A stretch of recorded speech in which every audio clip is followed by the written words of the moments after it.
eu devo dizer o seguinte, eu tenho um bom tempo de carreira, não me lembro de ter deixado de publicar nenhum material por conta disso.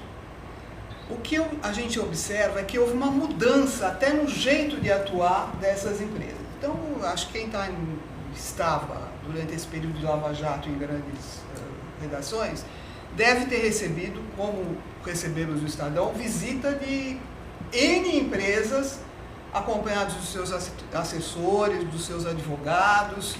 É uma coisa muito mais profissionalizada nesse sentido e tem um outro jeito.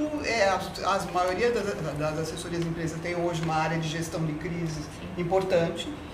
E vão lá, explicam o seu lado, mostram os seus argumentos, alguns mostram documentos, outros não.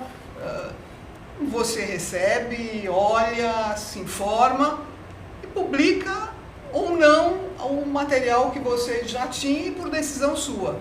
Eu, sinceramente, não me lembro de ter deixado de publicar algum material que tivesse sustentação por conta de algum anunciante ou algum empresário próximo do dono, etc. falar, olha, isso não temos que publicar. Eu acho que a abordagem ela mudou de uns anos para cá, ela é dessa maneira mais profissional. E é um direito do cidadão, inclusive, de apresentar suas razões.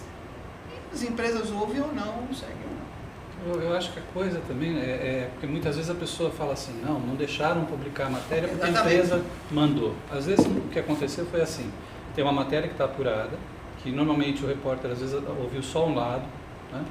E aí quando a empresa sabe, ou por algum motivo, o repórter procura a empresa para saber, a empresa vem e apresenta um argumento que derruba ou põe em dúvida, às vezes não derruba, mas coloca em dúvida, enfraquece a matéria.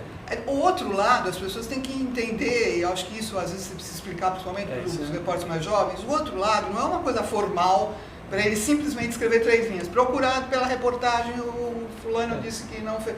O outro lado é para ver se fortalece, se os seus argumentos continuam de pé, se a tua matéria continua de pé, ou se você terá que apurar mais, ou você até pode deixar de publicar uma matéria.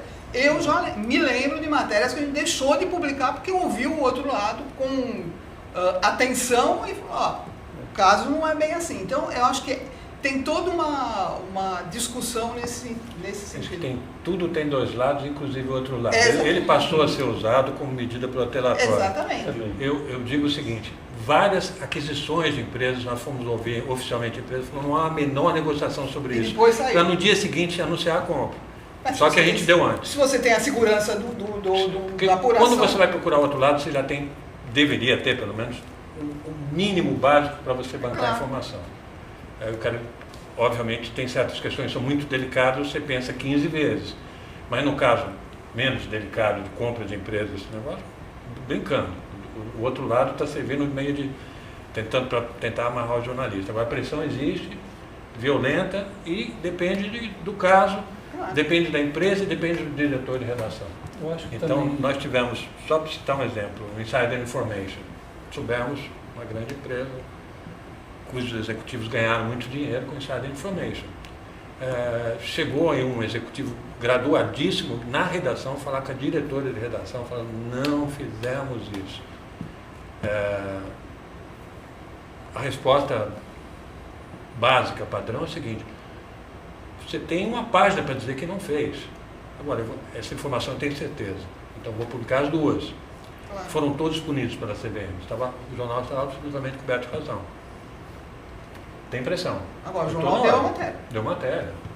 Se você tem clareza tem clareza de informação, agora você tem razão, depende da empresa, depende... Existe uma checagem interna, você vai... Que fontes você ouviu? São confiáveis? Qual é o grau de conhecimento que ela tem desse caso específico? Você já tratou com elas antes? Você bancaria isso? O repórter bancou. A matéria está redonda? Vamos em frente. Aí, quer contestar? O jornal está abertíssimo, você falar o que quiser. Eu acho que isso tem um pouco a ver, essa discussão, pelo próprio problema da dependência do jornalismo, dos jornais, das revistas, da dependência financeira do anúncio da empresa. Eu acho que ainda, ao contrário dos Estados Unidos, outros países, que você tem uma imprensa que é mais mantida pelo leitor, pelo assinante, e você tem algumas regras institucionais um pouco mais sólidas, você consegue isolar bem o interesse das empresas do financiamento dos jornais. Eu acho que isso também é uma outra fase que a imprensa brasileira tem que avançar, de estar menos suscetível, não que ela seja suscetível, mas que ela esteja menos suscetível a esse tipo de pressão, né? Vou cortar os anúncios, vou tirar... Agora, você pode imaginar o que as empresas ouviram durante essa Lava Jato. E os pobres contatos de publicidade devem ter ouvido, certo? Agora, quando você tem um evento que é geral, já é mais difícil você pressionar. Claro. Quando você tem um Lava Jato, tudo bem. Agora, quando você tem um caso específico, né? A empresa X vai quebrar. Uma construtora vai quebrar. Você tem uma matéria dizendo que ela está em dificuldade.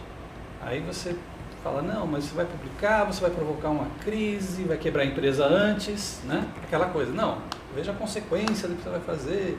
Você vai quebrar a empresa. Você é jornalista, né? Acaba quebrando. Aí o diretor fala, não, então vamos segurar essa matéria, vamos apurar melhor, vamos acompanhar melhor.